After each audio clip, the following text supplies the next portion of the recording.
하루의 말씀, 오늘은 열왕기하 5장 1절에서 14절 말씀 가지고 함께 나눕니다. 성경 봉독합니다. 시리아 왕의 군사령관 나아만 장군은 왕이 아끼는 큰 인물이고 존경받는 사람이었다.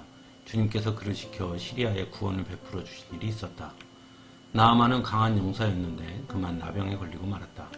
시리아가 군대를 일으켜서 이스라엘 땅에 쳐들어갔을 때에 그곳에서 어린 소녀 하나를 잡아온 적이 있었다. 그 소녀는 나아만의 아내의 시중을 들고 있었다. 그 소녀가 여주인에게 말하였다. 주인 어른께서 사마리아에 있는 한 예언자를 만나보시면 좋겠습니다. 그분이라면 어른의 나병을 고치실 수가 있을 것입니다. 이 말을 들은 나아만은 시리아 왕에게 나아가서 이스라엘 땅에서 온 한 소녀가 한 말을 보고하였다. 시리아 왕은 기꺼이 허락하였다. 내가 이스라엘 왕에게 편지를 써 보내겠으니 가보도록 하시오. 나아만은 은 10달란트와 금 6,000개와 옷 10벌을 가지고 가서 왕의 편지를 이스라엘 왕에게 전하였다. 그 편지에는 이렇게 쓰여 있었다. 내가 이 편지와 함께 나의 신하 나아만을 귀하에게 보냅니다. 부디 그의 나병을 고쳐주시기 바랍니다. 이스라엘 왕은 그 편지를 읽고 낙담하여 자기의 옷을 찢으며 주위를 둘러보고 말하였다. 내가 사람을 죽이고 살리는 신이라도 된다는 말인가? 이렇게 사람을 보내어 나병을 고쳐달라고 하니 될 말인가? 이것은 분명 공연히 트집을 잡아 싸울 기회를 찾으려는 것이니 자세히들 알아보도록 하시오. 이스라엘 왕이 낙담하여 옷을 찢었다는 소식을 하나님의 사람 엘리사가 듣고 왕에게 사람을 보내어 말하였다. 어찌하여 옷을 찢으셨습니까? 그 사람을 나에게 보내주십시오. 이스라엘에 예언자가 있음을 그에게 알려주겠습니다. 나아만은 군마와 병거를 거느리고 와서 엘리사의 집 문 앞에 멈추어 섰다. 엘리사는 사관을 시켜서 나아만에게 요단강으로 가서 몸을 7번 씻으면 장군의 몸이 다시 깨끗하게 될 것이라고 말하였다. 나아만은 이 말을 듣고 화가 나서 발길을 돌렸다. 적어도 엘리사가 직접 나와서 정중히 나를 맞이하고 주 그의 하나님의 이름을 부르며 상처 위에 직접 안수하여 나병을 고쳐주어야 도리가 아닌가. 다마스쿠스에 있는 아마나 강이나 바르발 강이 이스라엘에 있는 강물보다 좋지 않다는 말이냐. 강에서 씻으려면 거기에서 씻으면 될 것 아닌가. 우리나라의 강물에서는 씻기지 않기라도 한다는 말이냐 하고 불평하였다. 그렇게 불평을 하고 나서 나아만은 발길을 돌이켜 분을 참지 못하며 떠나갔다. 그러나 부하들이 그에게 가까이 와서 말하였다. 장군님, 그 예언자가 이보다 더한 일을 하라고 하였다면 하지 않으셨겠습니까? 다만 몸이나 씻으시라는데 그러면 깨끗해진다는데 그것 좀 못할 까닭이 어디에 있습니까? 그리하여 나아만은 하나님의 사람이 시킨 대로 요단강으로 가서 7번 몸을 씻었다. 그러자 그의 살결이 어린아이의 살결처럼 새살로 돌아와 깨끗하게 나았다. 아멘. 오늘 본문은 나병에 걸린 시리아의 군사령관 나아만 장군이 나병을 치유하게 된 과정을 전하고 있습니다. 나아만은 과연 어떻게 나병을 고칠 수 있었을까요? 첫 번째로는 나아만은 이스라엘에서 잡아온 시종의 이야기에 귀를 기울였다는 것입니다. 시종 소녀는 사마리아에 있는 예언자를 만나보시면 좋겠습니다. 그분이라면 어른의 나병을 고칠 수가 있을 것입니다. 라고 말합니다.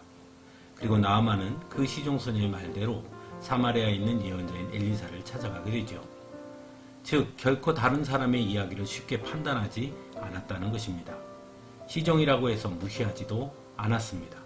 그래서 나아만은 자신의 병을 고칠 수 있었지요.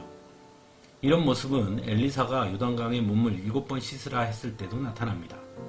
처음 그 말을 들었을 때 나아만은 자신의 나라에 있는 아마나 강이나 바르발 강도 있는데 굳이 왜 요단강에 씻으라고 하냐고 불평하면서 돌아가고자 합니다. 하지만 부하들은 장군님, 그 예언자가 이보다 더한 일을 하라고 하였다면 하지 않으셨겠습니까? 다만 몸이나 씻으시라는데 그러면 깨끗해진다는데 그것 좀 못할 까닭이 어디에 있습니까? 라며 나아만을 만류합니다. 그때에도 나아만은 부하들의 이야기를 무시하지 않습니다. 그들의 말대로 요단강의 몸을 7번 씻음으로 깨끗하게 낫게 됩니다. 이처럼 나아만은 다른 사람들의 이야기에 귀를 기울이는 사람이었다는 것입니다. 자신의 부하라고 해서 또는 시종이라고 해서 무시하지 않았던 것입니다. 그러한 태도가 결국 나아만의 병을 고칠 수 있었던 비결이었습니다. 두 번째로는 엘리사의 말을 충실히 따랐다는 것입니다. 처음에는 불평했지만 엘리사의 말을 따르기로 결정한 이후에 나아만은 7번 씻으라는 엘리사의 말을 충실하게 따랐다는 것입니다. 그리고 어린아이의 살결처럼 새 살로 돌아왔다고 성경은 전하고 있습니다. 그렇다면 나아만은 어떻게 오늘 본문에서 보는 것처럼 시종의 이야기나 부하들의 이야기, 그리고 자신의 적대국의 나라의 예언자의 이야기에 귀를 기울일 수 있었을까요? 그것은 스스로 자신의 연약함을 알았기 때문이었습니다. 만일 자신이 군사령관이라는 것만 내세웠다면 나아만은 시종이나 부하들 그리고 엘리사의 이야기를 듣지 않았을 것입니다. 하지만 나아만은 지금 군사령관이 아니라 나병에 걸린 연약한 자라는 것을 그 스스로 인정했던 것입니다. 그래서 비록 사회적으로는 자신보다 못한 사람이라고 여겨지는 사람들이지만 나아만에게 그것은 이제 중요하지 않았던 것이죠. 오직 그의 관심은 나병을 낫는 것에 있었기 때문입니다. 그래서 그는 사회적으로 자신보다 못한 사람으로 여겨지는 사람들의 이야기에도 귀를 기울이게 되었던 것이죠. 나아만의 이런 모습은 오늘을 사는 우리들에게도 참 많은 것을 생각하게 합니다. 왜냐하면 오늘날에도 자신이 잘났다고 여기는 사람, 즉 우월감에 빠진 사람들은 다른 사람들의 이야기에 귀를 기울이지 않기 때문이죠. 결국 스스로의 연약함을 인정할 때 우리는 비로소 다른 사람들의 이야기에 귀를 기울이게 되는 것입니다. 하나님 앞에서도 마찬가지입니다. 하나님 앞에서 우리는 죄인이라는 인식이 중요한 이유 또한 그와 같다고 할 수 있습니다. 그래야 하나님의 말씀에 귀를 기울이게 되는 것입니다. 그래서 성경은 믿음은 들음에서 나며 들음은 그리스도의 말씀으로 말미암았다고 전하고 있습니다. 사랑하는 성도 여러분, 그래서 우리는 강함이 아닌 약함을 자랑하는 자들입니다.